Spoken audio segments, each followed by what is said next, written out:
Om Swastiastu. Om Swastiastu. Sedulur sedharma dimanapun Anda berada, berjumpa kembali bersama kami dalam Selintas Dharma, salah satu program dari Badan Penyiaran Hindu Provinsi Jawa Tengah. Saat ini kita berada di Pura Pitamaha, yaitu di Karanganom, Klaten Utara, Kabupaten Klaten, Jawa Tengah. Saat ini kita bersama pengempon Pura Pitamaha, yaitu Bapak Haryanto, yang akan menemani kita bersama-sama berbincang-bincang mengenai Pura Pitamaha. Mungkin bisa dijelaskan sejarah dari keberadaan Pura Pitamaha ini, Pak. Bapak Ibu yang saya hormati, saya sebagai pengempon pura, saya akan menyampaikan sedikit sejarah yang saya wariskan dari pepunden-pepunden kita yang sudah almarhum, yang memberikan penjelasan kepada diri saya. Pura Pitamaha ini awal mulanya, tanah ini tanah desa, pemberian dari Bapak Kepala Desa almarhum Siswa Mintarjo, waktu itu Kepala Desa sekitar tahun 1971. Tanah ini umat Hindu dipanggil, utamanya kepada Ketua Parisade Desa Karanganom, waktu itu Bapak Suragio SAG. Dia menghadap ke Balai Desa untuk menemui Bapak Kepala Desa. Yang di situ, yang intinya Bapak Kepala Desa sangat kasihan pada umat Hindunya banyak, sekitar 80% dari penduduk Desa Karanganom kok belum mempunyai tempat suci. Sehingga Bapak Lurah Suwargi tadi memberikan tanah, yaitu tanah desa, seluas kurang lebih 1.735 meter persegi pada waktu itu. Nah, waktu itu di sini tanah ini dalam, masih sekitar 3 meter 2 meteran. Nah, sehingga ini pada waktu itu umat itu dikerahkan untuk nguruk dulu, ya, untuk nguruk, tambahan nguruk, kemudian membuat batu bata, batu merah itu, batu merah, membuat batu merah gotong royong, tidak hanya dari umat Desa Karanganom saja, tapi juga umat di seluruh Kabupaten Klaten. Gotong royong di sini dengan sukarela banyak seperti ini. Jadi sambil membawa makanan sendiri gotong royong untuk menjadikan tempat suci ini. Awal yang pertama kita mendirikan ini Bapak Ibu, ini tempat pagar-pagar ini. Dulu pagarnya tidak semacam ini, masih sederhana sekali. Dulu pintu pertamanya di sini, bahkan dirubah dari sana. Kemudian tanah ini setelah dikasihkan oleh Suwargi Kepala Desa, kemudian tahun 73, tanggal 26 Maret 1973, pura ini mulai dibangun dengan atmasana seperti ini. Awal mula pertama pendirian ini juga seperti ini. Tetapi waktu Bimas Hindu dan Buddha, waktu itu Bapak Pak Anom, ini mau dirubah yang paling atas itu, dirubah bentuknya seperti ini, yang di bawah ini, atasnya seperti Padmasari ini. Namun tahun berapa itu Romo Sugriwa dari Bali ini datang ke sini, ini tadinya ini tidak mau, ini harus diganti lagi seperti awalnya, seperti ini. Jadi atasnya seperti itu ninggalin.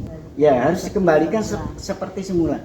Ini tanggal 26 Maret tahun 73, jadi pura ini mulai dibangun dengan gotong royong. Para tukang-tukang dulu itu bingung, harga pura bagaimana caranya, bentuknya seperti apa. Nah, umat di sini, tokoh-tokoh di sini perginya ke Candi Prambanan.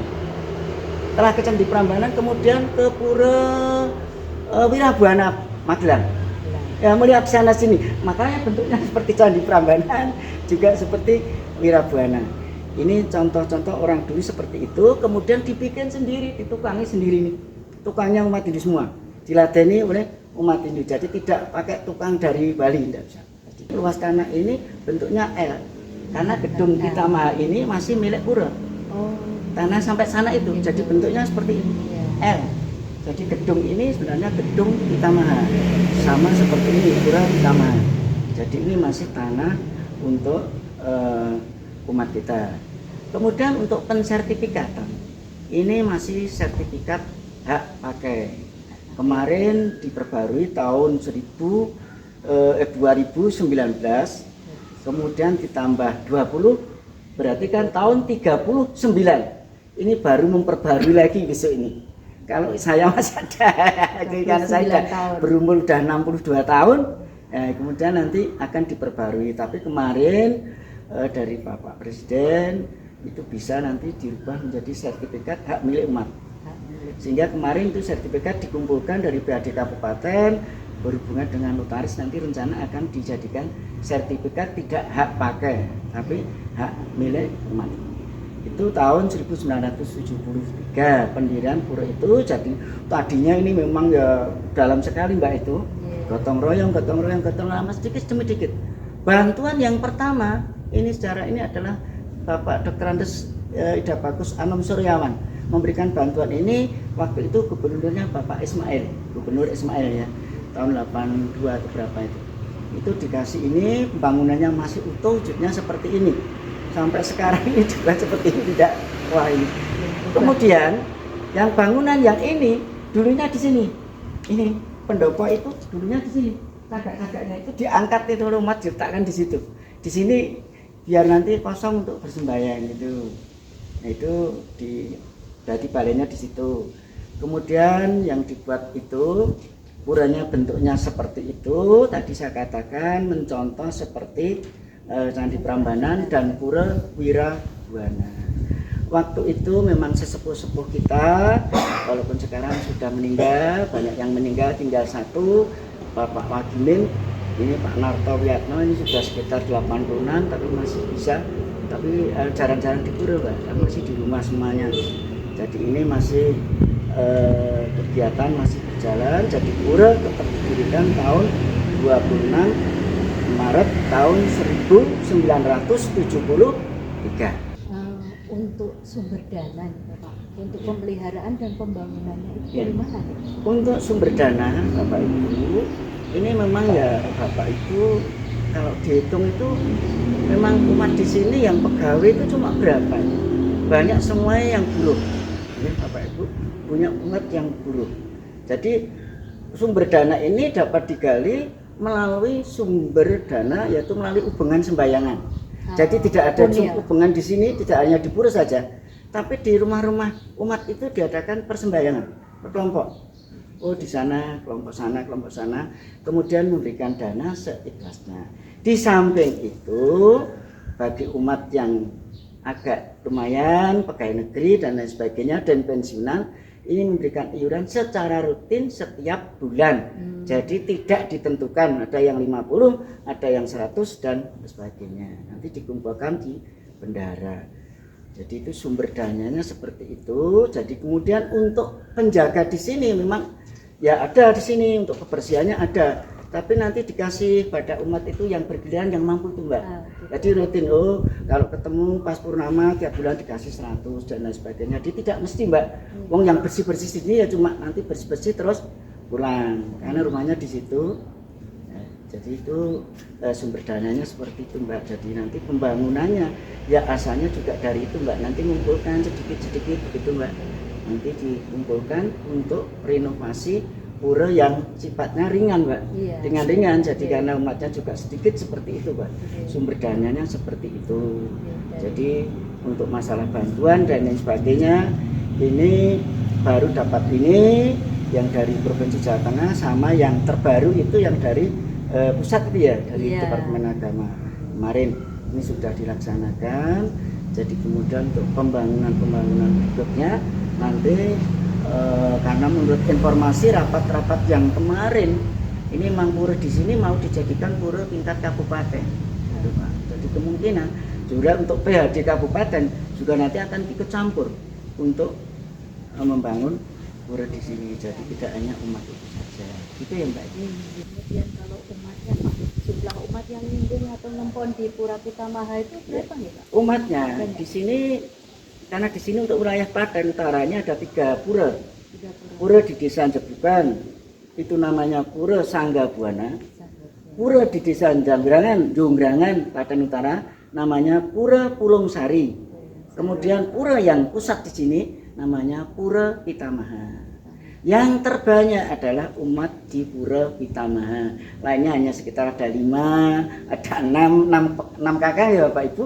Ini kalau saya kumpulkan, ini sekitar ada 55. Ini kalau kita jumlah karena tidak semua ada punya anak, ya toh, ini hanya sekitar 177 umat. Ya, itu saja tidak semua berangkat sini. Lumrah itu ada banyak yang keset itu biasa. Hanya ada yang keset ya Jakartanya lupa, ada kesibukan dan lain sebagainya. Tapi ya saya hanya kakatan 1 tahun ya udah mau bisa berangkat ke Prambanan, itu saya sudah terima kasih ya Pak. Walaupun tidak ke pura tapi ke Prambanan masih kelihatan. Ini masih bagus.